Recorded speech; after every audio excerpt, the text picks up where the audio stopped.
नाशिक जिल्ह्यातील कळवण तालुक्यात आहे आदिमाया सप्तशृंगी देवस्थान। 3.5 शक्तिपीठांपैकी अर्धपीठ म्हणून या क्षेत्राची ओळख आहे। सुमारे 4800 फूट उंच गडावर हे शक्तिपीठ आहे।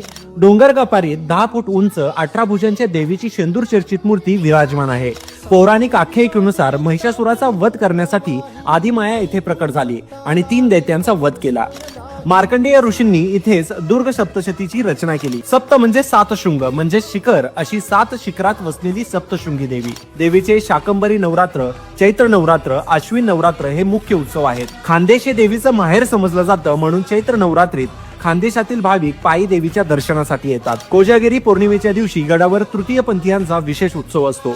सप्तशृंगी माता संत ज्ञानेश्वरांची कुलदेवता असल्याचे सांगितले जाते। सप्तशृंगी देवी ही नाथ संप्रदायाची प्रेरणा मानली जाते। छत्रपती शिवाजी महाराजांनी सुरतेच्या स्वारीनंतर मातेचे दर्शन घेतल्याचे उल्लेख आढळतात।